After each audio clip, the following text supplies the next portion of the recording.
Hi, you're watching Sipping Off the Cuff on Tequila Aficionado Media, Tequila Aficionado, all of our media. I'm Mike Morales here in San Antonio. That gentleman out there is Jim Johnston in Youngstown, Ohio. Jim Johnson is one of our TJs that you may have seen. We have different tasters now all across the country and around the world, including the UK. And tonight, Jim, we are enjoying, we're basking in the old school here with Hacienda Vieja.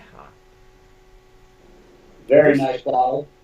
this is the Reposado, and we fell in love. We fell all over ourselves with the Blanco version. Do we know how long they're aging this one? The website is the website uses Flash, and so there's not a whole lot of. It's not really friendly if you're using your phone. Let's put it that way. Right. I know that the Blanco rests under a month, and I'm just rest. I believe it's even stainless steel. I know that their anejo is over a year, Okay, and the website here. Luckily I'm able to bring it up.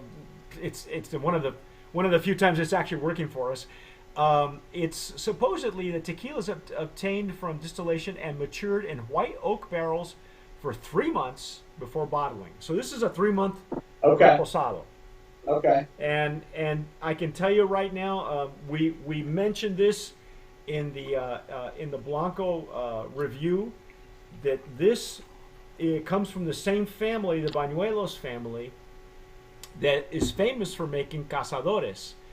On the website, they don't mention the original. I guess they're not allowed to mention the original uh, brand that they're responsible for, because they sold the brand to Bacardi because it was well known in that area. This is a proud tequila from Arandas. It says so right there on the label. And this was the color of Cazadores when it first came on the market. It was this the color. initial Reposado iteration of it. Yes, yeah, and it only came in Reposado. Hacienda Vieja, when it first appeared, was only in Reposado. There was an article that was written in Bin Magazine, the Beverage Industry Network. It's a trade magazine where I have it. I have it in storage, but I have read it so many times that I know that this original, when Bacardi bought the brand, the family was not allowed to make a 100% tequila. So Hacienda Vieja was originally a mixto. The rumor was that it was a instead of 5149, which is a legal version of a mixto, it's where it starts. They were making a 70/30, and people love the quality. There are some really good 70/30 old school mixtos. Yeah. Tequila was one, as a matter of fact, that was really delicious. And I remember another one that I enjoyed a lot was Viuda de Romero. I don't even know if it's available anymore, but Viuda de Romero was a white mixto at 70/30. It was really tasty. It's interesting too because it seems like this family's got a lot of history in this business. For them to give up for 5 years the ability to do what they do best, I feel like Bacardi had to give them a pretty nice incentive to do that. But I'm glad they're back doing what they do because I remember the old school Cazadores, and this is the Blanco certainly was great quality. So what's the nose now that you're using a that's a whiskey. Did they give you an official name for that? It's But a whiskey tulip. whiskey tulip. Okay. It's basically a smaller version of a Glencairn on a stem. Now, do you know the manufacturer of the glassware? Does it say on the foot anywhere? This is a Stolzel, German. Oh, it's a Stotzel. Okay. Well, they have a Very light. Oh, there's two L's and a Z. I got you. Stossel. Stossel. Yes. German words never sound like what they're written like. No, no. I think the O has an umlaut. Look it up. Google it.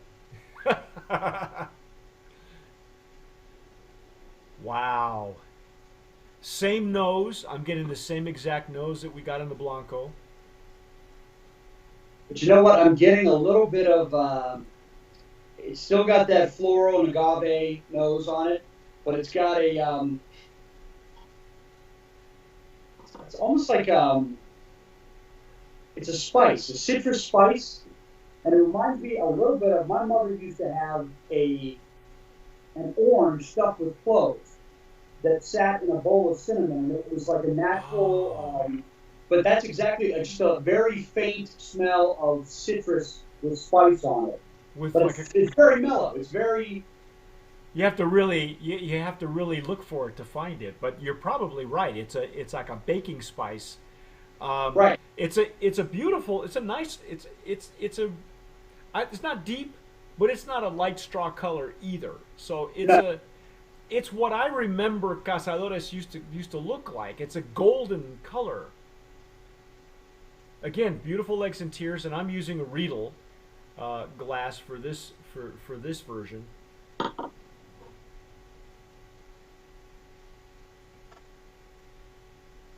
Wow, let's go for it. Let's try it. Yeah.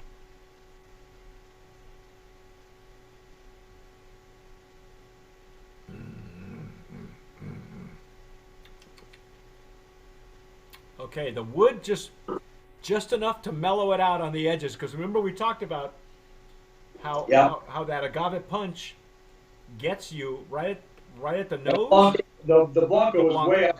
This is a little softer, very smooth. Yes. And you're right. That wood, the white oak, kind of just takes the. It just takes the edge off. The end. It does mellow it out a little bit.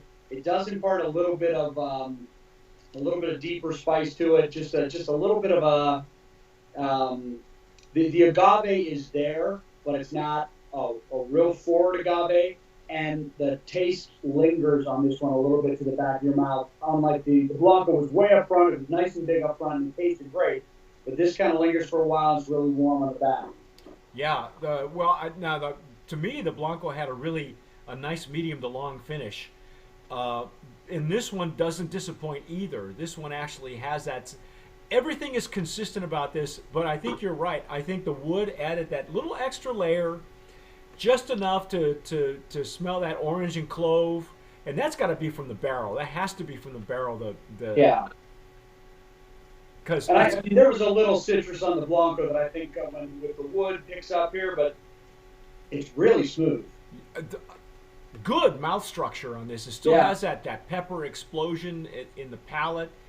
The attack is toned down a little bit. There's not that aggressive attack like there is with the Blanco. And it's a very mellow warmth that kind of lingers for a little bit at the end. It's really nice. Yeah. Really nice, long, very mellow, warm finish. It's just, again, it would stand up to a cocktail. I think it would make a great Paloma. Because traditionally, Palomas... Yeah. And I think they're made with repos. To this. Just a little hint of salt in the Paloma with the citrus would really go well with this. Oh. Okay. I mean, I've had a lot of tequila where I've let it sit in my mouth for a minute to get some air in there and get the real flavor out of it, and it's a little overpowering every once in a while, depending on what you get, because you get that burn through the nose. The retronasal, yeah. This does not have that. It's got a little bit of warmth on it, but it's not anything that'll overpower it, and it's just really nice. The retronasal. Don't be put off by the bottle, okay? I think Jim, you were saying when we talked about the Blanco that this was what, 1999 at store shops. When I Googled it, I got a couple of liquor purveyors that had their online shopping carts there. 1999 was the price. I don't think that's wholesale because I just Googled it and I was. No, that's got to be retail. Holy cow! That's retail. And I'll tell you what, this bottle actually has some nice detail on it. There's an etching of the front picture. Might be a little hard to see there, but it's got a nice picture of Feliz Bañuelos, and the label it's old school, but it's not kicky. It's nice. It's a nice looking bottle, and for that price and for what the Blanco tastes like and for what this tastes like, I think it's a great value.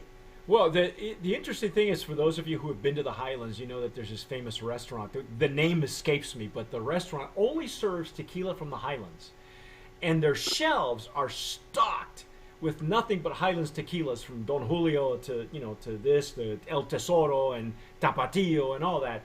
And this really, if you're looking for Mexico in a bottle, maybe you haven't gone on a vacation for a long time, or you wish you had that feeling that you had in your condo in Cabo or whatever. But these bottles are proudly displayed. They're very proud about where they come from, and they are an old agave growing family. The Bañuelos family has been around for a long time. I believe, according to the website, they sold Cazadores. They sold it, I think, in 2011, I think? Yeah, so this is actually, they just got back to this because of that 5-year non-compete, so yeah, they're just getting back to it. So, and I tell you, you asked about the cocktail. A lot of people making them, even margaritas, if they go too much on the orange liqueur or too much on the citrus or too much on the sugar, which everybody does, or they come up with a mix, you lose the tequila sometimes, or you get elements of the alcohol flavor off the tequila that don't really let the flavor come through. I feel like this would stand up really well in with a little bit of Cointreau and just some fresh lime juice in it. Would really stand up, and you could really get a full, complex cocktail out of it. This is the quality of the Hacienda Vieja. I almost called it Cazadores, excuse me. The quality of the Hacienda Vieja really belies its bottle. Okay. The ghost of Cazadores. The ghost of Cazadores passed, right? According to the website, the Cazadores, and it doesn't mention Cazadores at all, but it says that the brand that they developed, that they were famous for, was sold in 2002. So, and that's about right, I think. So in any case, today, they are, very famous. They're still famous in that area, as a matter of fact. The stuff that I know about them is that they are agave growers and very much set the price of the going price of agave in Arandas. They sponsor rodeos, charreadas. They're very well known. I think they're right up there. They don't have probably the age like the Camarenas do in Arandas, but they certainly have the pedigree. And you can tell the piñas play a very big role right where it says 100% de agave. It's right there, and I think that's this is it's an agave family first, and then they make great tequila second, but they do both of them pretty well.